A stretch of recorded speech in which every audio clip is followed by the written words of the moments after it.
Assalamualaikum warahmatullahi wabarakatuh. Kita ketemu lagi teman-teman di channel ini. Apa kabar teman-teman semua? Semoga diberi kesehatan dan dipanjangkan umurnya, dimudahkan segala urusannya di muka bumi ini, teman-teman. Seperti biasa teman-teman, sebelum menyimak video-video yang ada dalam channel ini, harap kiranya subscribe. Yang sudah subscribe, saya ucapkan banyak terima kasih. Jazakumullahu khairan katsirah. Barakallahu fikum. Kali ini teman-teman, kita belusukan lagi masuk ke dalam Islam, yaitu mengangkat satu ceramah yang dibawakan oleh Ustaz Ali Ahmad, yaitu tentang pikiran dan akal menurut Islam syariat. Ini ceramahnya. Innal hamdalillah nahmaduhu wa nasta'in wa nastaghfiruh wa natubu ilaih wa na'udzu billahi min shururi anfusina wa min sayyiati a'malina may yahdihillahu fala mudilla lahu wa may yudlil fala hadiya lahu asyhadu an la ilaha illallah wahdahu la syarika lahu wa asyhadu anna muhammadan 'abduhu wa rasuluhu la nabiyya ba'd. Allahumma shalli 'ala Muhammad wa 'ala alihi wa sahbihi wa barik wa sallim wa man tabi'ahum bi ihsan ila yaumiddin wa ba'd. فإن خير الحديث كتاب الله وخير الهدى هدي محمد صلى الله عليه وسلم وشر الأمور محدثاتها فإن كل محدثة بدعة وكل بدعة ضلالة وكل ضلالة في النار. Alhamdulillah, kita dipertemukan Allah Subhanahu wa taala di dalam majelis ta'lim yang semoga kita mendapatkan doa-doa malaikat. Karena orang-orang yang hadir dalam majelis ta'lim adalah orang-orang yang mendapatkan doa malaikat agar mereka diampunkan oleh Allah Subhanahu wa taala dosa-dosa mereka. Dan para ulama kita katakan duduk dalam majelis ta'lim yang dibacakan kitab Allah dan sunnah Nabi sallallahu alaihi wasallam lebih utama daripada salat sunat 60 rakaat. Itu tidak bermakna kalau sudah duduk ngaji tak salat sunat lagi ya. Tapi itu keutamaan yang diberikan oleh Allah Subhanahu wa taala, dan banyak ayat dan hadis tentang keutamaan orang-orang menuntut ilmu. Malam ini kita akan membahas satu persoalan yang mudah-mudahan bisa memberi manfaat bagi kita. Ini kita berbicara bagaimana kedudukan akal dalam Islam. Karena di zaman sekarang berapa banyaknya orang yang merasa akalnya lebih tinggi daripada syariat. Sehingga setiap apapun dari ajaran syariat selalu dia timbang dengan akalnya. Apabila menurutnya tidak masuk akal, lalu dia menolak itu. Ikhwati biddin, sebenarnya seluruh yang terjadi itu masuk akal. Hanya saja ada yang bisa dicerna oleh akal, ada yang tidak bisa dicerna oleh akal. Kesalahan manusia hari ini adalah ketika tidak bisa dicerna oleh akal, dia katakan tidak masuk akal. Itu yang sering terjadi. Angin itu ada. Siapakah yang bisa menggambarkan tentang bentuk angin? Tidak ada yang bisa menggambarkan bentuk angin. Masuk dalam kereta, kereta angin. Masuk dalam minyak, ya minyak angin. Kalau masuk perut kita, ya keluar angin. Masuk angin. Kalau buang angin, semuanya. Tapi tidak ada satupun orang yang bisa menentukan bentuknya angin. Apakah tidak tahunya bentuk berarti tidak ada? Lihat. Kelemahan akal manusia. Sesuatu yang tidak dilihatnya, dianggapnya tidak ada. Perhatikan, ini menunjukkan bahwa harus didudukkan akal. Apa itu akal? Apa itu pikiran? Karena harus dibedakan antara berpikir dengan berakal. Anak kecil berakal atau berpikir? Anak kecil berakal atau tidak? Tak ada ulama kita mengatakan dia berakal. Kalau dia sudah berakal, maka dia berdosa. Akil baligh. Anak kecil melanggar dosa, melakukan dosa, tidak solat. Berdosakah dia? Tidak. Kenapa? Dibilang belum berakal. Berpikirkah dia? Dia berpikir. Lihat perbedaan itu. Jangan disamakan berakal dengan berpikir. Orang gila tidak solat. Orang gila tidak solat. Berdosa atau tidak? Tidak. Berakalkah dia? Anak kecil kenapa tidak dikatakan gila? Padahal dia juga disebut tidak berakal. Kenapa? Orang gila berpikir atau tidak? Hah? Allah ya ikhwan. Ini dasar kita dalam memahami berakal atau tidak. Orang gila berpikir atau tidak? Yakin antum orang gila tak berpikir? Orang gila masuk rumah sakit jiwa karena gila kah? Atau karena bodoh? Karena gila kan? Sebab sebelum dia gila, dia pintar. Mungkin mau daftar jadi anggota dewan atau apa, pintar. Tapi setelah itu jadi gila. Berarti dia masuk rumah sakit jiwa karena gila, bukan karena bodoh. Itu dia. Orang gila kalau antum dia minta rokok, antum kasih pena, apa dia bilang? Siapa yang gila? Kita yang dibilangnya gila. Tapi kenapa orang gila ketika melanggar syariat dia tidak dihukum? Ana ingin tunjukkan kepada antum bahwa berpikir dengan berakal itu berbeda. Kita jangan terjebak sebuah kata-kata, tapi kata-kata itu menggiring kita bisa menjadi kufur. Lihat berapa banyaknya orang tanpa sadar mengeluarkan kata-kata kufur. Kita telah mengantar saudara kita pada tempat peristirahatannya terakhir. Ketika kita mengantar jenazah, kalau kita yakin bahwa kuburan tempat peristirahatan terakhir, kufurlah kita kepada hari berbangkit. Kufurlah kita. Maka itu kata-kata itu dalam bicara akal kita dudukkan dulu.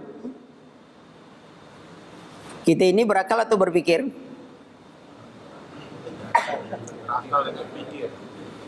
Antum lihat banyak orang tak solat berakal atau berpikir? Dudukkan konsep dulu. Orang berpikir adalah orang yang mau memahami dirinya dan mau memahami apa yang di luar dirinya. Itu berpikir tuh. Maka itu kalau orang tak mau mikir, dia bilang, emangnya gue pikirin? Artinya saya tak mau ikut-ikut mikirin itu. Dia tidak mau memahami apa di luar dirinya, dia tidak peduli dengan itu. Berarti dia tidak berpikir. Orang berakal, dudukkan akal. Akal adalah alat untuk menerima syariat. Alat untuk menerima syariat. Setiap orang berpikir dia sudah punya alat. Anak kecil sudah ada alat untuk menerima syariat? Ada, tapi belum berfungsi sampai balik alat itu baru berfungsi. Kena dia beban. Orang gila sudah punya alat, tapi ketika dia melanggar syariat, kenapa tidak dihukum? Karena alatnya rusak. Maka antum kalau ingin melanggar syariat dan tidak berdosa, rusak alat. Orang tidur, ada dah alatnya? Ada, tapi alatnya sedang istirahat. Tengok, diangkatlah hukum ini kapan? Ketika orang lagi balik, ketika orang tidur, ketika orang lagi gila. Tidak ada hukuman dia. Ada orang tidur, mimpi meninggalkan solat, tak berdosa dia. Lihat, ini baru pondasi dulu ya, biar kita lihat. Kalau antum sudah lihat ini, fungsi akal itu, kenapa saya katakan orang berakal adalah orang menggunakan fikirannya untuk taat kepada Allah Subhanahu wa taala. Allah Subhanahu wa taala berfirman, "Lau kunna nasma'u aw na'qilu ma kunna fi ashabis sa'ir." Kalau aku nasma'u mendengar, au na'qilu lalu aku taati. Orang berpikir dia mendengar apa yang ditaatinya lalu dia buktikan mendengarnya. Lau kunna nasma'u, berapa banyaknya orang mendengar azan? Au na'kilu, kami mendengar, kami taati, makunna fi ashabis sa'ir, kami tidak masuk dalam neraka sa'ir, tapi mereka dengar, mereka tidak mentaati. Kata Allah, mereka tidak berpikir. Maka itu dipenuhkanlah isi neraka jahanam dari orang-orang yang diciptakan Allah. Allah ciptakan kita, laqad khalaqnal insana fi ahsani taqwim. Kami ciptakan manusia dalam sebaik-baik bentuk. Wa ja'ala lakumus sam'a wal absar wal afidah. Kami berikan kepada mereka pendengaran dan hati. Tapi sedikit yang mensyukuri nikmat pendengaran, penglihatan, hati. Apa itu? Untuk beribadah kepada Allah Subhanahu wa taala. Ketika manusia diberi nikmat oleh Allah pendengaran, hati, penglihatan yang Allah ciptakan mereka dengan tujuan, wa ma khalaqtul jinna wal insa illa liya'budun, tidak kuciptakan jin dan manusia kecuali untuk beribadah kepadaku. Lalu mereka tidak beribadah kepada Allah Subhanahu wa taala, Allah turunkan derajatnya pada derajat yang paling hina. Summa radadnahu asfala safilin. Kami turunkan derajat mereka pada derajat yang paling hina. Wa laqad zara'nal jahannam katsiran minal jinni wal ins lahum qulubun la yafqahuna biha walau ma'ayunu liyabsiruna biha walau ma'azanu liyasma'una biha ulaika kal an'ami bal hum adall ulaika humul ghafilun. Kami penuhkan isi neraka jahanam dari golongan jin dan manusia. Lahum qulubun, mereka punya hati, la yafqahuna biha, tidak mau memahami ayat Allah.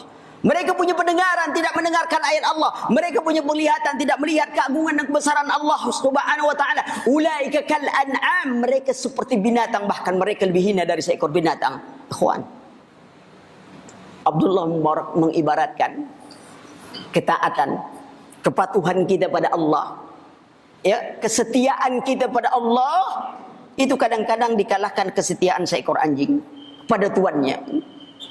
Anjing diseret oleh tuannya, dibagi makan dengan tulang dan makanan sisa, diikat di tepi pagar, namun dia tetap tidak mau berkhianat pada tuannya. Ketika kita baru lahir, kita punya mata tidak melihat, Allah beri penglihatan, punya pendengaran, Allah beri pendengaran, punya hati tidak memahami, tidak punya kekuatan, semua Allah berikan. Ketika sudah dapat semuanya, ternyata kita tidak mau taat kepada apa yang diperintahkan Allah Subhanahu wa taala. Tidakkah dalam segi kesetiaan kita telah kalah? Maka perhatikan, malam ini kita bicara tentang akal itu sendiri. Tadi sudah saya dudukkan bahwa antara akal dan berfikir, bahwa setiap orang berfikir belum tentu disebut orang berakal. Tapi setiap orang berakal pasti dia berfikir. Maka kita jangan heran kalau kita katakan bagaimana orang-orang kufar, ahli penelitian apa semuanya, mereka berfikir tak? Berfikir. Jangan dibilang tak berfikir, mereka berfikir. Tapi berakalkah mereka? Tidak, karena tidak menggunakan pikirannya untuk taat kepada Allah Subhanahu wa taala. Maka itu Allah katakan orang peka, orang bisu, bukan apa yang pekanya. Dia tidak mau taat kepada Allah, dia dengar tapi dia tidak mentaati. Seperti sebuah anekdot yang disebutkan orang, suatu ketika antara petani dengan antara sapi dengan tuannya, tiba-tiba terdengar suara azan. Lalu sapi berbicara kepada tuannya, "Bos, suara apa itu?" Bosnya dengan bangga mengatakan itu azan untuk panggilan manusia. Sapi terdiam. Setelah qomat, sapi bertanya lagi, "Bos, ini suara apa lagi?"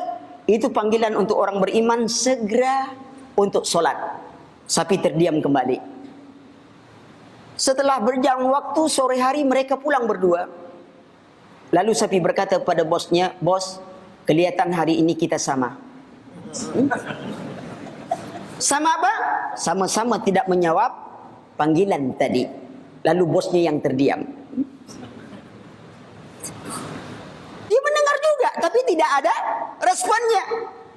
Maka itu orang mendengar Islam dengan konsep mendengar fisika berbeda. Masuknya getaran pada gendang telinga, cukup orang sebut mendengar. Tapi Islam tidak. Masuk getaran suara pada gendang telinga, harus ada reaksi dari pendengaran itu. Kalau tidak, dia disebut peka.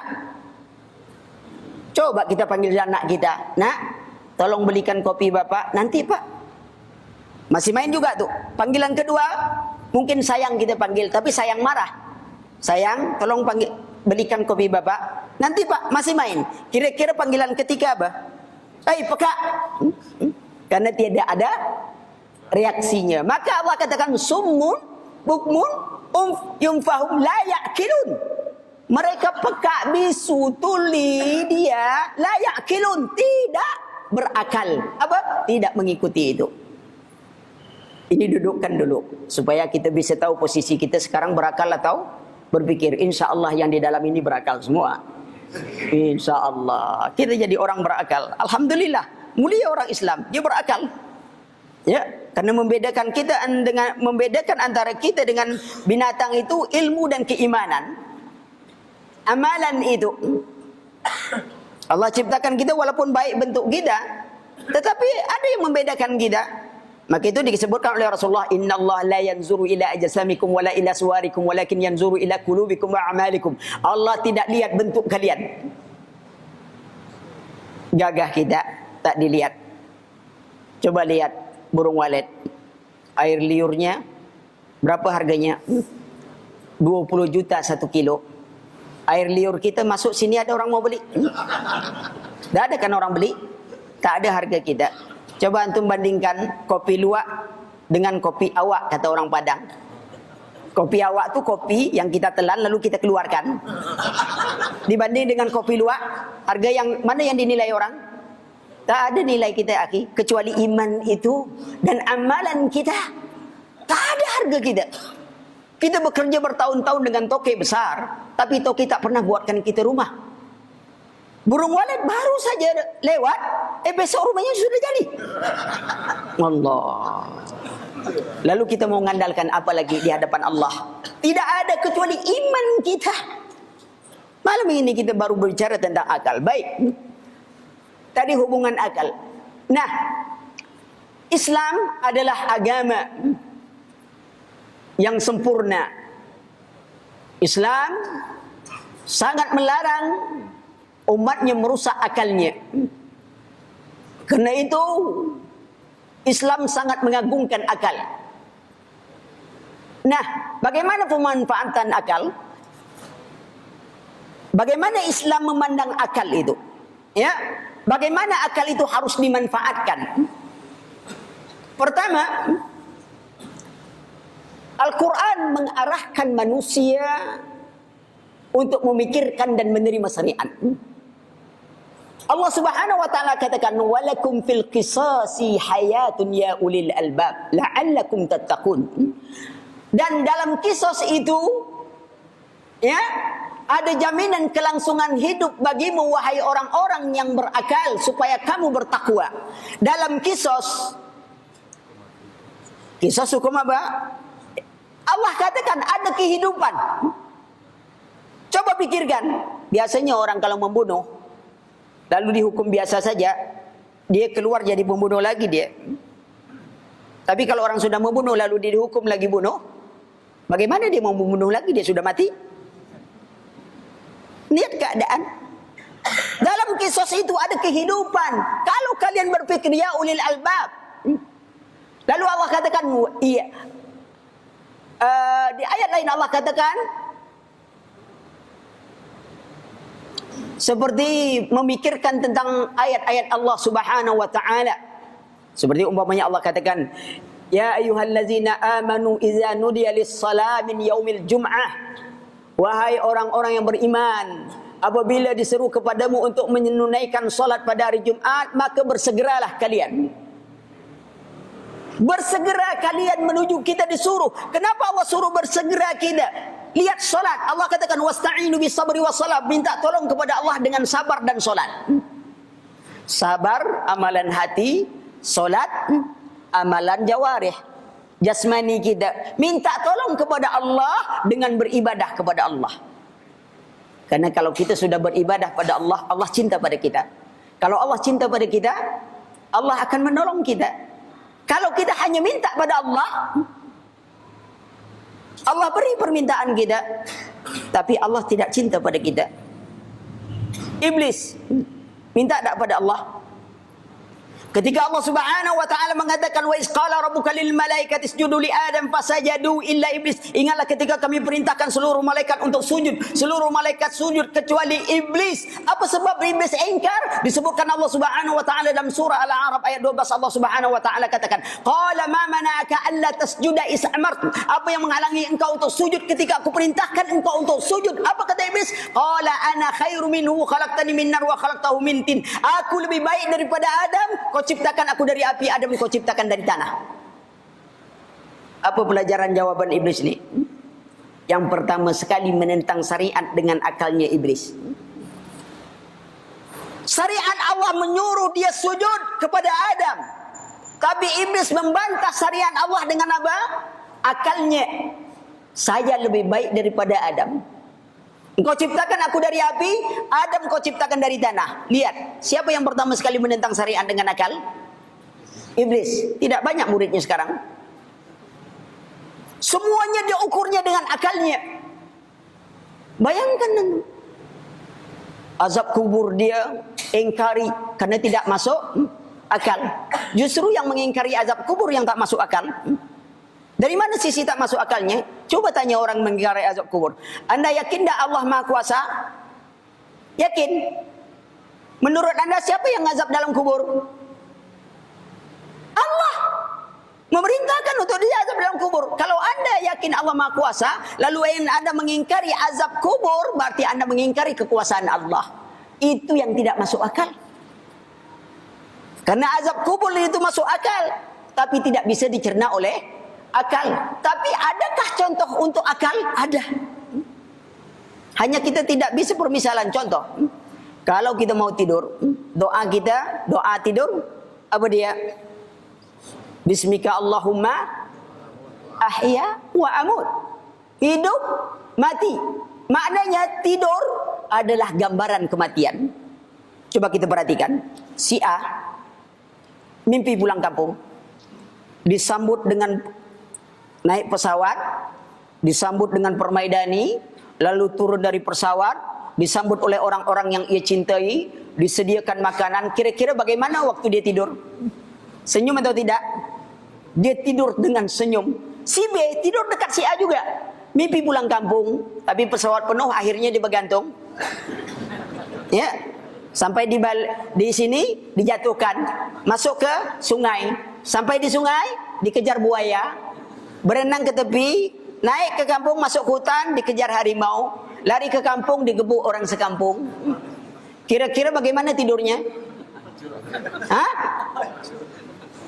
Menyesal dia tidur kalau tahu gitu. Maka itu saya katakan juga, tidur bukan istirahat. Karena istirahat itu berpindah dari satu pekerjaan ke pekerjaan lain. Orang yang mimpi menakutkan tadi, kalau betul tidur istirahat, saya yakin dia menyesal tidur tuh. Yakin saya. Kalau tahu saya tak mau tidur tadi, kata dia. Anda kejar harimau buat kerja. Tetapi pernyataan, apakah dia betul-betul dikejar? Apakah betul-betul dia pergi? Tapi kenapa dia merasakannya? Itu sebuah gambaran dari azab kubur. Tapi azab kubur bukan mimpi. Itu realita, kenyataan. Kalau tak percaya, mati aja dulu. Ya, perhatikan. Ya, nah, diarahkan untuk memikirkan tentang syariat, kesempurnaan syariat kita ini. Kenapa orang kita dilarang makan babi, umpamanya? Hah? Apa sebab dilarang makan babi? Agar sifat babi itu tak lengket pada kita. Itu hikmah paling besar. Sifat yang binatang yang kita makan itu supaya tidak lengket pada diri kita. Antum bedakan. Kenapa kita makan ayam boleh? Ayam punya sifat cemburu, ikhwan. Ayam, 1 ekor ayam jantan, 4 ekor ayam betina. Datang ayam jantan lain. Apa yang terjadi? Dia akan bertarung sampai tetes darah penghabisan, tau. Istrinya mau diganggu, jangan sembarangan. Tapi babi, enggak. Babi jantan, babi betina, masuk jantan lain, dia bantu ngerjain betinanya. Sifat itu, kalau kita makan, takut sifat itu lengket pada diri kita, tak punya rasa cemburu. Tak ada rasa cemburu. Istri dicium di depan dia biasa saja, persahabatan saja namanya. Tapi orang Islam enggak. Tengok. Padahal ayam itu termasuk hewan yang paling malang, tau. Semua jelek-jelek pada hewan, pada ayam. Wanita nakal di kampus jadi ayam kampus. Antum jalan kaki tak pakai sepatu disebut kaki ayam. Bayangkan antum, sudah itu flu burung, masalah ayam yang kena bakar. Tapi ketika telur, capek-capek ayam menelurkan, sapi punya nama. Telur mata sapi. Kan itu telur ayam itu. kan? Belum pernah antum pergi kedai makan, antum bilang tolong sediakan telur mata ayam. Tak ada orang bilang. Tetap telur mata sapi. Namun demikian sang ayam tetap mempertahankan auratnya. Antum tak pernah melihat ayam betina lewat depan ayam jantan buka paha. Antum perhatikanlah kalau ada.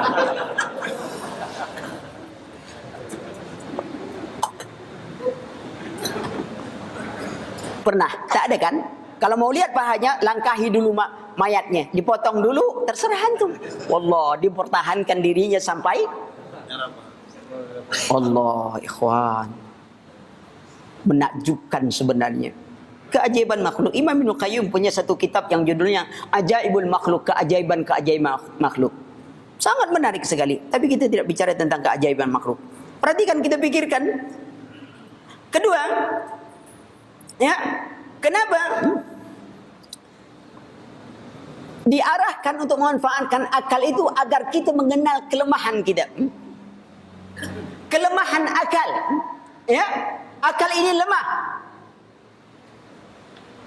Kita tidak bisa membuat semisal Al-Quran. Bagaimana lemahnya akal manusia tadi? Perhatikan, seperti saya katakan tadi, akal tidak bisa menjangkau angin tadi. Suatu ketika, maka itu akal itu diseterangi dengan ilmu, dia akan ini. Karena iblis itu lebih takut dengan orang berilmu daripada ahli ibadah. Suatu ketika, antek iblis datang kepada ahli ibadah. Anteknya berkata kepada ahli ibadah, engkau rajin ibadah. Apakah engkau yakin Allah Maha Kuasa? Lalu jawab ahli ibadah, yakin, sangat yakin Allah Maha Kuasa. Kalau Allah Maha Kuasa, mampukah Allah memasukkan langit, bumi dan semua isinya dalam sebutir telur? Langit, bumi dan seluruh isinya dimasukkan dalam sebutir telur. Mampukah? Ahli ibadah bilang, tidak bisa. Kufurlah dia. Lalu dia mendatangi ahli ilmu, tulabul ilmi, pelajar yang belajar ilmu. Dia tanyakan juga dengan pertanyaan sama. Yakinkah engkau bahwa Allah Maha Kuasa? Kalau Allah Maha Kuasa, mampu tak dia memasukkan langit, bumi dan segala isinya ke dalam sebutir telur? Tulabul ilmi katakan, lebih dari itu Allah mampu. Yang bertanya mengatakan, dari mana dalilnya? Iza arada syai'an ayyakulu lahu kun fayakun. Kalau Allah mengendaki sesuatu, jadi, maka jadilah dia. Namanya orang kufar, namanya zindik, tak mau kalah. Kalau Allah katakan sekali jadi, kenapa Allah ciptakan langit dan bumi dalam 6 masa? Kenapa tidak sekali jadi? Kata tulabul ilmi, Allah menginginkan langit dan bumi jadi dalam 6 masa. Jadilah dalam 6 masa. Tidak ada pertentangan. Karena Allah ingin menjadikan langit dan bumi dalam 6 masa, jadi langit dan bumi dalam 6 masa. Tidak ada yang bertentangan. Kalau bertentangan berarti akalmu yang rusak. Coba kalau jadi itu menurut kita. Orang nikah pagi, berkumpul malam, besoknya lahir anaknya, langsung jenggotan. Geger tak dunia? Geger dunia. Tapi jadi itu menurut Allah, bukan jadi menurut kita. Itu keadilan Allah. Ada orang bertahun belum dapat anak, itu keadilan Allah. Jadinya menurut Allah, bukan menurut kita. Tak bisa diukur dengan akal. Kelemahan akal kita tidak bisa. Maka itu dikatakan Rasulullah SAW, tafakkaru fi khalqillah wa la tafakkaru fi zatihi. Berpikirlah tentang makhluk ciptaan Allah, jangan coba-coba memikirkan tentang zat Allah, karena akal kita ini terbatas. Tadi angin saja sudah tak bisa kita cernakan. Kita setiap hari melihat listrik. Mana wujud listrik sebenarnya? Itu lampu listrik. Coba kalau tak ada minyak saja, sudah tak bisa hidup dia. Mana listrik sebenarnya? Tak bisa dicerna oleh akal kita. Kalau dalilnya apa? Harus dilihat. Coba lihat. Kita punya roh tak? Pernah tak kita melihat roh kita? Pernah mendengar suaranya? Pernah mencium baunya? Pernah berbicara dengannya? Lalu dari mana Anda mengetahui Anda punya roh? Anda tidak pernah melihatnya? Tidak pernah mendengarnya?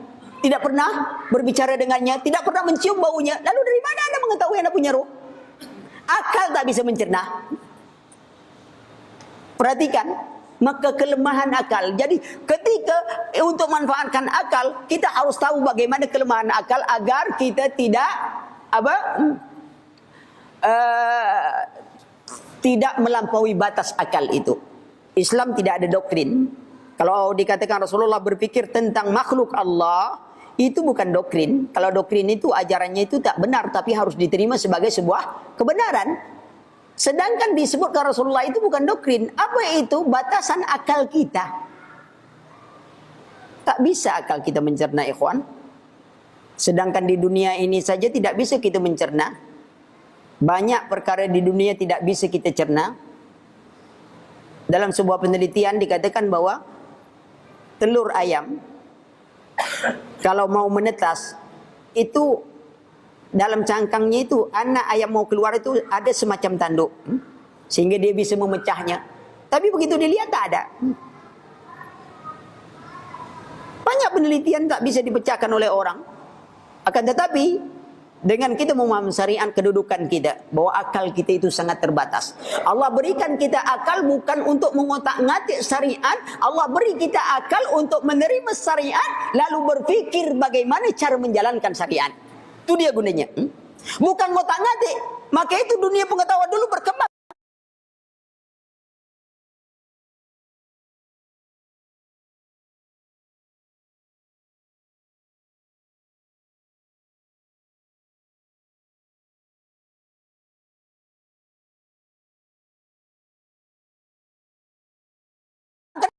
Karena orang Islam menerima syariat lalu mereka berpikir bagaimana memudahkan mereka mengamalkan syariat. Muncullah penemuan-penemuan. Hari ini apa? Akal digunakan orang untuk apa? Untuk mengotak-ngatik syariat. Sampai-sampai ada mengatakan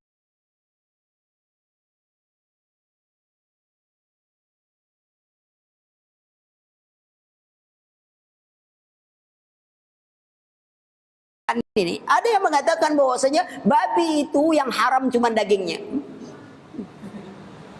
Kenapa?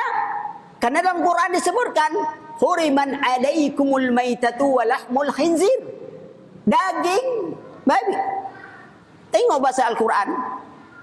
Disebut satu sebenarnya untuk seluruhnya. Tak mungkin ada babi hanya punya daging saja berjalan, tak ada tulang, tak ada kulit. Tak mungkin. Karena sebut daging, di situ melekat tulangnya, di situ melekat kulitnya. Cukup disebut babi dagingnya saja, sudah mewakili seluruhnya. Tak perlu disebut satu-satu. Tulangnya, sumsumnya, semua ini banyak betul. Ya, itu bukan kitab suci namanya. Ya, lihat. Seperti Allah katakan, wadrib lahum masalan ashabal qaryati isja'ahal mursalun. Beri mereka contoh sebuah negeri ketika Rasul datang kepada mereka, kepada penduduk negeri itu. Tak perlu Allah ceritakan dia datang rumah sebulan, datang rumah sebulan, datang rumah sebulan. Tak perlu. Berapa tebalnya itu Quran? Lihat, cukup disebutkan satu mewakili seluruhnya.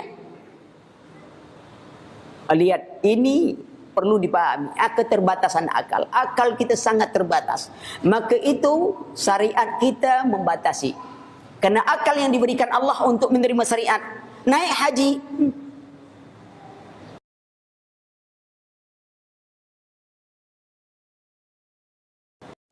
Wajib bagi yang mampu. Terima kita. Lalu kita dengan akal yang diberikan Allah juga kita mencari jalan bagaimana mudah naik haji.